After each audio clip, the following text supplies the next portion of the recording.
Prime minister Narendra Modi जो हैं उन्होंने सीट बेल्ट बांधी हुई है और आए दिन वो किसी ना किसी मुल्क के दौरे पर निकले हुए हैं। अगर हम बात करें तो इंडिया के प्राइम मिनिस्टर नरेंद्र मोदी ना सिर्फ अपने मुल्क की सकाफत को, अपने कल्चर को प्रमोट करते हुए दिखाई दे रहे हैं, बल्कि अपने मुल्क के अंदर इन्वेस्टमेंट लेकर आ रहे हैं। हमने देखा कि बरनोई में जाके उन्होंने स्पेस साइंस पर बात की और अब सिंगापुर में वो सेमीकंडक्टर पर बात कर रहे हैं। वो चाह रहे हैं कि इंडिया जो है अब वो सेमीकंडक्टर चिप के हवाले से किसी का मोहताज ना रहे। जिस तरह इंडिया के प्राइम मिनिस्टर नरेंद्र मोदी अपने मुल्क का स्टेटस मजीद अपग्रेड करने में लगे हुए हैं।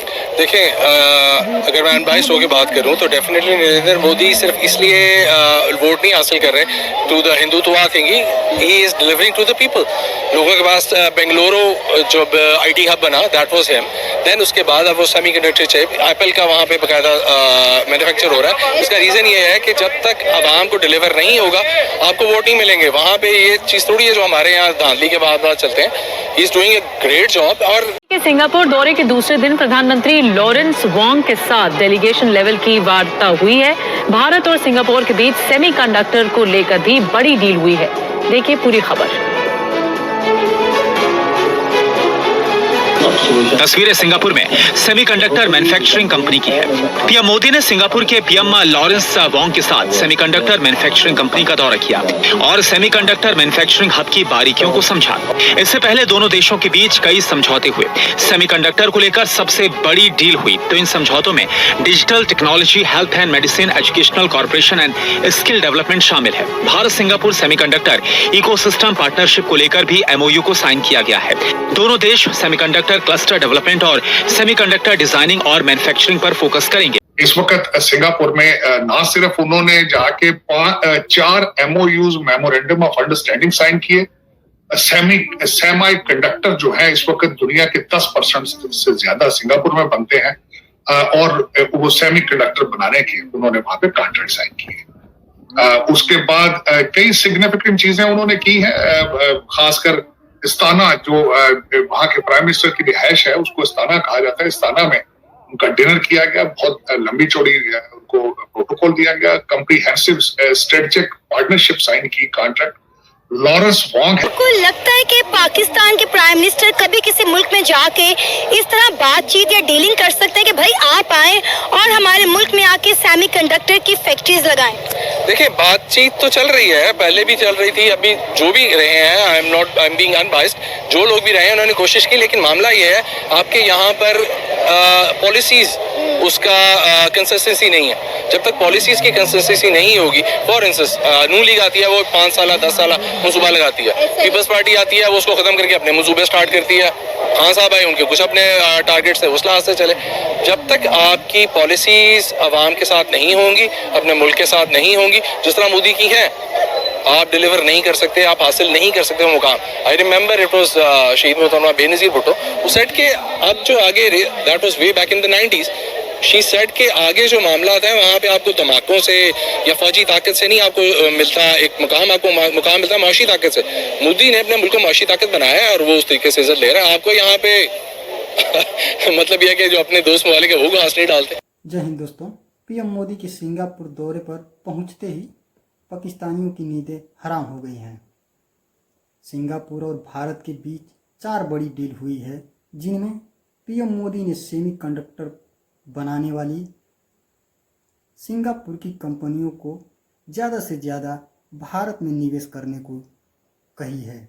जिसके बाद पाकिस्तानियों का कहना है मोदी विदेश में निवेश के लिए जाते हैं और हमारे पीएम कर्ज उतारने के लिए विदेशों में पैसा मांगने जाते हैं। आइए आगे देखते हैं पीएम मोदी और भारत के बढ़ते कदम को लेकर पाकिस्तानी मीडिया का कैसा रिएक्शन है। तो वीडियो को शेयर कर दें, लाइक कर दें और सब्सक्राइब करना ना भूलें।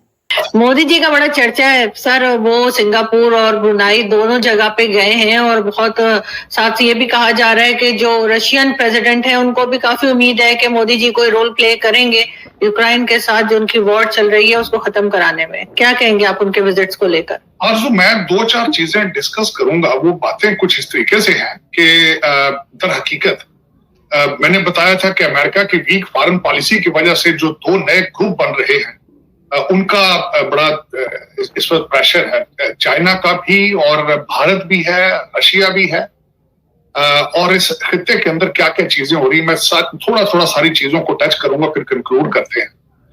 देखिए, मोदी साहब गए यहाँ से सिंगापुर, सिंगापुर से गए ब्रुनाई, और ब्रुनाई के बाद उन्होंने बल्कि सिंगापुर पे बड़ा बड़ा रिसेप्शन जबरदस्त था उनका। ब्रुनाई जाने की सबसे बड़ी वजह यह थी कि ब्रुनाई को एक तो खतरा है चाइना से, उनको साउथ चाइना सी में, और दूसरा वहां से भारत तेल बहुत लेता है वहां से, ब्रुनाई से, तो उनके कस्टमर भी हैं। दूसरा, आर्मी के भी कुछ कॉन्ट्रैक्ट साइन किए कि साउथ चाइना सी के अंदर जो सबसे बड़ी अट्रैक्शन चाइना को है वो वहां से, वहां के गैस और ऑयल के रिजर्व से।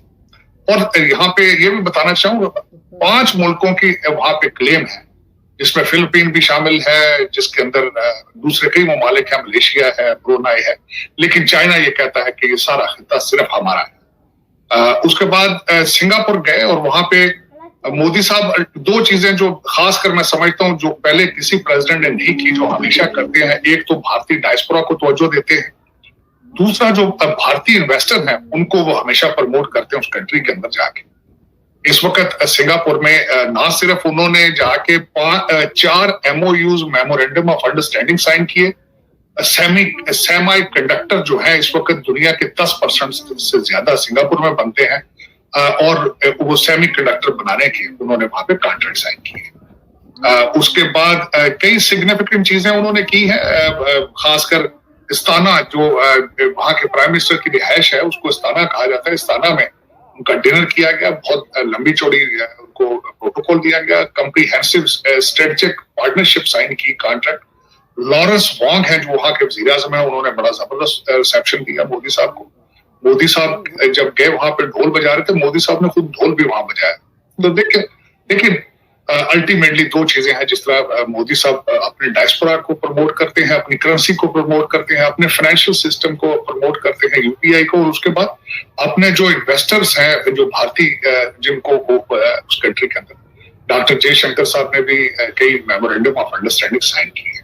तो ये तो दर हकीकत जिस तरह मैंने आपको बताया है कि इस वक्त, और दूसरा जो मैं बताना चाहूंगा कि चाइना क्या कर रहा है। चाइना के अंदर इस वक्त 51 अफ्रीकन कंट्रीज के लीडरान वहां पे इकट्ठे हैं इस वक्त, और अपना मसल फ्लेक्स कर रहे हैं। चाइना की इस वक्त बहुत लंबी चौड़ी इन्वेस्टमेंट है अफ्रीका में, लेकिन वो अगर देखा जाए तो वो सबसे ज्यादा थ्रेट अमेरिकन फॉरेन पॉलिसी को है, जो वो कंट्री सारे इकट्ठे हुए हैं।